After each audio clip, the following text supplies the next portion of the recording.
প্রিয় দর্শক, স্বাগত জানাচ্ছি আমাদের এই বিশেষ আলাপে। সাম্প্রতিক ইস্যুগুলো নিয়ে বেসিক্যালি আমি এবং মোস্তাফিজ মিঠু আলোচনা করি। এর আগেও বিভিন্ন বিষয় নিয়ে এসেছি।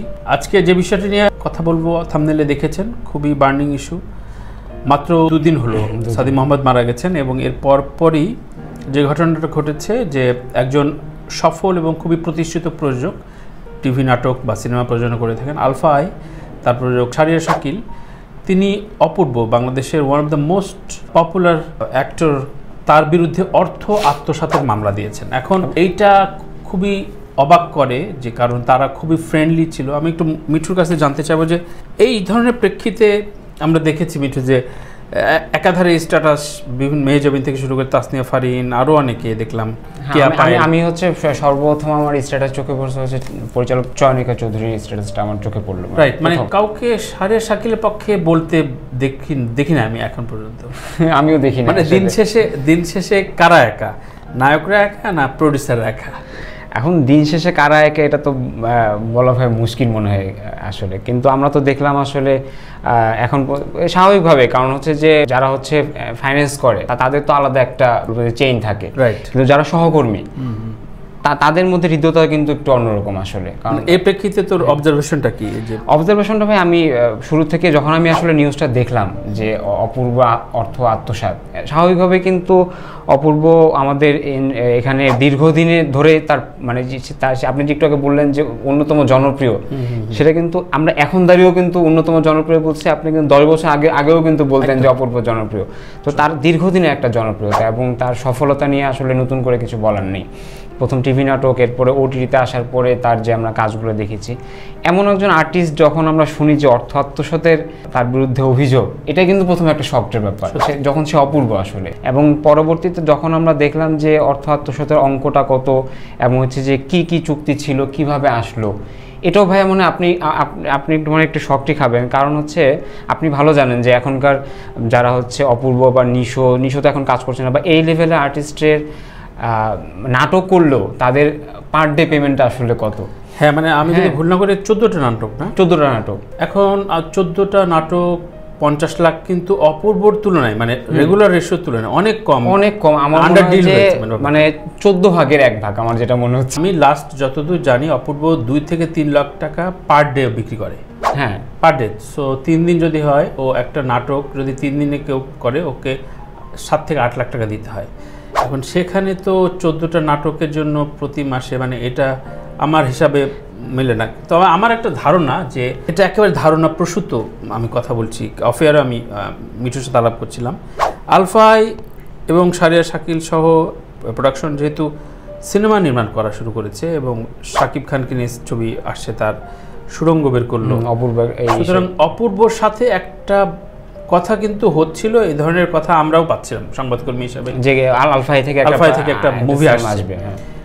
মনে হয় একটা মুভি বা 1-2টা মুভির একটা মানে ব্যাপার চলছিল, কোথাও একটা শুভঙ্করে ফাঁকি। রাইট, যে ঠিক এইটা করে দাও। কারণ আমরা হয় কি, আমাদের খুচরা বা পাইকারি দোকানে কি হয় যে ভাই এটা একটু কমে করে দেন, আপনার জন্য বিগ বাজেটের এই জিনিসটা রাখছি। তো আমার মনে হয় ওইখানে বনিমনাটা ওখানে ঠিক আছে, আমি তো 2-3টা ব্লকবাস্টার 3-4 কোটি টাকা। যেহেতু আলফায়ের হচ্ছে এখন সুরঙ্গ এবং পরবর্তীতে তুফান প্রযোজনার পর কিন্তু আলাদা একটা স্ট্যান্ডার্ড তৈরি হয়ে গেছে আলফায়ের, বিশাল একটা হাইপ তৈরি হয়েছে। হ্যাঁ, সো ওই জায়গা থেকে মনে হয় যে কোনো আর্টিস্ট, যে কোনো বড় আর্টিস্ট এই ডিলে যেতে চায়। আমি কারো পক্ষেই আসলে এখন বলার কোনো অবস্থান নেই, কারণ আমরা আসলে কারো পক্ষে বলার জন্য এখানে বসি না। আমি আসলে একটা অবজারভেশন যতটুকু জানি, কারণ অপূর্বর সাথে যখন অপূর্ব হয়ে ওঠেনি তখন থেকে ওকে আমি চিনি, এবং ও আমার 3rd নাটক অপূর্ব আমার ডিরেকশনে, আমার একমাত্র ডিরেকশনে নাটকের নায়ক ছিল অপূর্ব, ভালোবাসা তোমার জন্য। সেখানে অপূর্ব যে পরিশ্রম করছে, সারা রাত আমার সাথে ছিল, কি লাগবে, তখন মানে একটা বাউন্ডারি পণ্য ছিল। যাই হোক, অপূর্ব আমার সুরে গানও গেয়েছে। তো আমি যতটুকু জানি অপূর্বকে সাথে দীর্ঘদিন যে সম্পর্কটা, অপূর্ব অর্থ আত্মসাৎ করে ফেলবে মানে এত খারাপ অবস্থা তার আসে না আমার মনে হয়। রাইট, ওর রেস্টুরেন্ট আছে, ওর 3-4 রকমের ব্যবসা আছে, ওর আর্থিকভাবে ও এখন কয়েক কোটি টাকার মালিক। সো এই জায়গা থেকে 30-33 লাখ টাকার একটা হিসাব বেরিয়েছে, যেটা হিসাবটা আমি যতটুকু পড়েছি 50 লাখ একটা ডিট ছিল, 50 লাখের ডিট ছিল। প্রথম অ্যাডভান্স হিসেবে 8 লাখ টাকা নিয়েছে, এর পরবর্তী মনে 5টা না 6টা নাটক হয়েছে, সর্বমোট 30 লাখ টাকা এখন পর্যন্ত নিয়েছে আর কি। আচ্ছা, বাকি টাকাটা মনে হয় ওই যে টাকাটা নিয়েছে ওই টাকাটা যতটুকু নিয়েছে কাজ মনে হয় ওই পরিমাণটা হয়নি, বা যোগাযোগ করা হচ্ছিল সেটা হয়নি। রাইট। কিন্তু আমার কাছে তোর একটা প্রশ্ন মিঠু, ধর এই যে অর্থ আত্মসাৎ মামলা গেল, মামলার পরে অপূর্বর সাথে পক্ষে যেসব তারকারা কথা বললো, নির্মাতারা কথা বলছেন, প্রডিউসার কি অনেকখানি অসহায় হয়ে পড়বে না, একা হয়ে পড়বে না? কারণ অপূর্বর সাথে কিন্তু নেক্সট যদি ফ্রিও করে দিতে চায়, তাহলে কি সেই সম্পর্কটা হয়, মানে সম্ভব কিনা যে অন দ্য সেট বা একটা প্রোডাকশনের সাথে? এখন যদি ভাই সোজা কথায় বলি, আসলে এটা কিন্তু মানে হওয়ার সম্ভাবনাটা খুবই কম আসলে। এটা একটা ব্যাপার, কারণ হচ্ছে যে ক্লেমটা আসলে আসলো, প্রথম কথা। দ্বিতীয় কথা হচ্ছে অপূর্বর মতো তারকার মানে বিরুদ্ধে এই ক্লেমটা, আমি দেখলাম যে ঠিক আছে সব কিছু মিলে একটা সমাধান আমরা দেখলাম যে কিছু একটা হয়ে গেল। পরবর্তীতে এই সম্পর্কগুলো কি আসলেই মানে আর একই পথে তারা চলতে পারবে কিনা, এটা মনে হয় না আসলে, আমার মনে হয় না। যে কিন্তু আরও একটা ব্যাপার আমরা দেখি, কিন্তু এই ধরনের অনেক ঘটনার পর কিন্তু আমরা আবার দেখি যে ওই আবার এক হয়ে ওই যে কথা আছে না, রাজনীতি আর মিডিয়া শেষ বলে কিছু নাই আসলে, সত্যি শেষ নাই। মানে নয়তো একসময় আরশাদ আদনান এবং শাকিব খান পরস্পর বিরোধী ছিল, হ্যাঁ, ভীষণ রকম দুই পক্ষে ছিল। আজকে আরশাদ আদনান, এবং শুধু শাকিব খান এবং আরশাদ আদনানের ব্যাপার না, শাকিব খানের সঙ্গে অনেক প্রযোজকেরই একসময় খুব ভালো সম্পর্ক ছিল, এখন নেই, এবং এখন ভালো সম্পর্ক ছিল, একসময় ছিল না।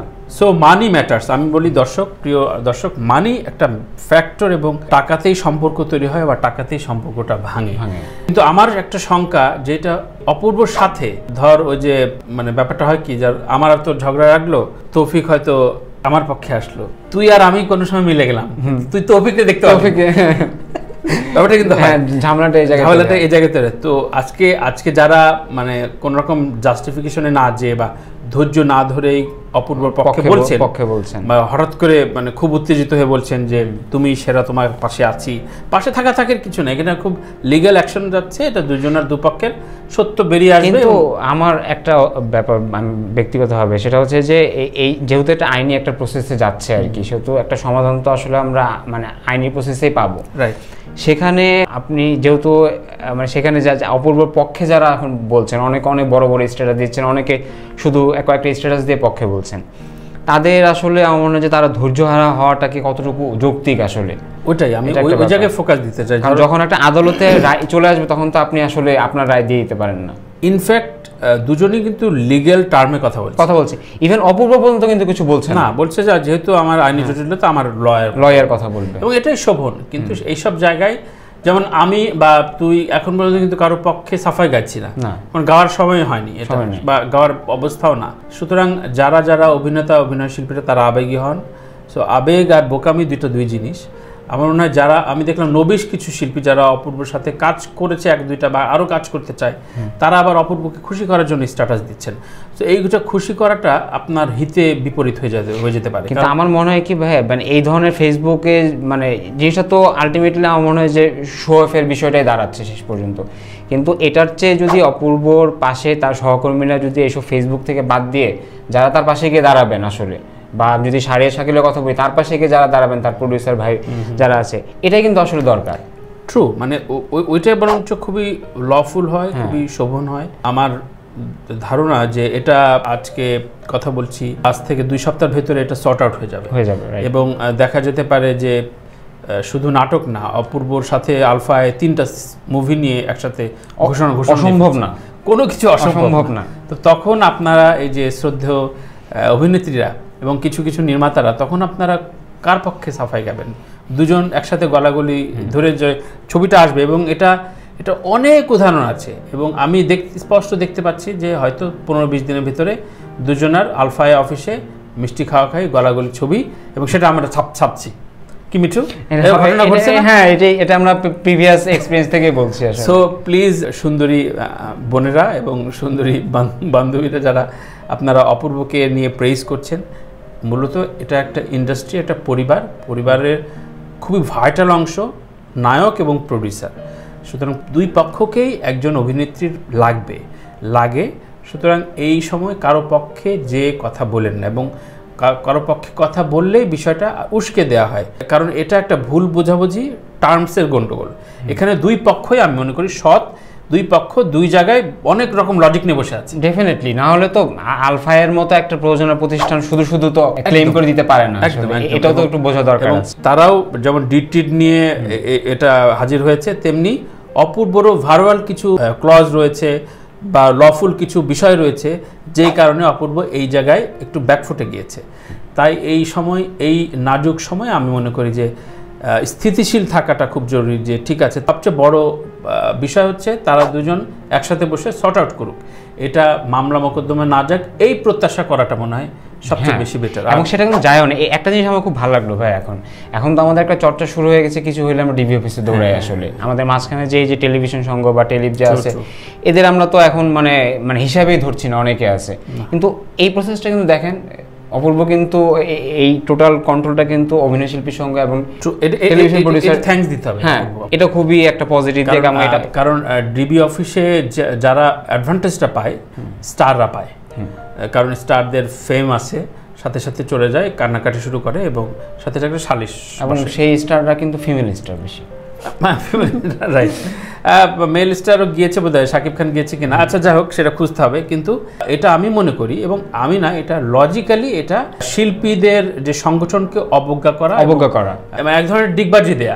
আমরা কিন্তু ভাই যখন ওই যে লাস্ট যে ঘটনাটা হলো ডিবি অফিস, তখন কিন্তু আমরা এই কথাগুলো বলেছিলাম যে হচ্ছে যে তাহলে এইসব সংগঠনের কি দরকার। একদমই একদমই। তবে এটা খুব একটা পজিটিভ দিক দেখলাম যে সমাধান যেহেতু হচ্ছে, সেটা হচ্ছে আগে হচ্ছে যে সংগঠন আছে এর মাধ্যমে হোক, তারপর যদি না হয় পরবর্তীতে উচ্চ আদালত বা অন্যান্য প্রসেস আছে আসলে। রাইট, এজন্য অপূর্বকে ধন্যবাদ যে বিষয়টা একদম যা যেভাবে হওয়া উচিত, যাকে চিঠি ইস্যু করা দরকার, যার সাথে কথা বলা দরকার, যার কাছে বিচার চাওয়া দরকার, সেই জায়গাটাই নক করেছেন। আমার মনে হয় এই জায়গাগুলোতে যখন একটা ভালো ফল তৈরি হবে, একটা বড় উদাহরণ তৈরি হবে যে ঠিক আছে, আমি আর ডিবি অফিসে না গিয়ে আমার সংগঠনগুলোর সাথে আলাপ করি, আমি তো ক্রিমিনাল না, এখানে ক্রাইমও হয়নি, সুতরাং তাদের উপরে আমরা হ্যাসেলটা না দিই। সেটাই, এইটাও সুন্দরভাবে সুষ্ঠুভাবে বিচার হওয়াটা একটা বড় সিগনেচার তৈরি করে পরবর্তীতে। কারণ অপূর্ব যে বিগ স্টার, যখন এটা সলিউশন হয়ে যাবে, তখন অন্যান্যরাও সংকটে, আচ্ছা আমি সংগঠনে যাই, একটা বিশ্বাস, একটা আস্থা তৈরি হবে। Thank you. এবং আমাদের এতক্ষণের বকবকানি একমাত্র উদ্দেশ্য যে বিষয়টা তুলে ধরা, এবং যারা যারা কথা বলছে, ইভেন এর পক্ষে স্বাভাবিকভাবেই ফারিয়া শাকিলের ভক্ত আর অপূর্বর ভক্ত নেটিজানদের ভেতরে তো আকাশ পাতাল পার্থক্য। প্রডিউসারের তো ভক্ত থাকে না, হ্যাঁ, সেটা আশাদ আদনানের দু একজন ভক্ত সাকিবের সাথে কাজ করছে বলে। সো সেই জায়গায় যারা কথা বলছেন তাদেরও বোধহয় একটু স্থিতিশীল, আপনাদের দায় পড়ে নাই, দায় থাকে নাই যে আপনারা আপনার পাশে থাকেন, অবশ্যই পাশে থাকেন, কিন্তু লফুল যে আপনারা চেষ্টা করেন যে একটা প্রডিউসারের সাথে অনেকগুলো তারকার যখন বনিবনা ভেঙে যাবে, তখন কিন্তু প্রোডাকশনটা বা ইন্ডাস্ট্রির ক্ষতি হয়ে যায়। কারণ এটা সত্য যে আলফায় খুব দারুণ কাজ করে, কারণ আলটিমেটলি হচ্ছে ইন্ডাস্ট্রির অপূর্বকেও লাগবে, ইন্ডাস্ট্রি আলফায়কেও লাগবে। বাংলাদেশে আলফায় যখন শুরু করেছে, তারপরে কমপক্ষে 500 থেকে 600 প্রোডাকশন হাউস এসছে, যারা এক দুটো নাটক করে আবার চলে গেছে, কেউ মালয়েশিয়া চলে গেছে, কেউ মুদি দোকান দিচ্ছে, কেউ পেঁয়াজের ব্যবসা করছে। কিন্তু আলফায় বা সারিয়া শাকিল দীর্ঘদিন ধরে এই ইন্ডাস্ট্রি বিলং করছে, সুতরাং এবং খুবই কোয়ালিটি কাজ দিয়ে, সুতরাং দুই পক্ষকেই দরকার, এবং দুই পক্ষের সমঝোতা একটা দারুণ কিছু আসবে। সব ভালো থাকেন, ভালো রাখেন। আমি মিঠু আরও কোনো ইস্যু নিয়ে আবার চলে আসবো। আল্লাহ হাফেজ।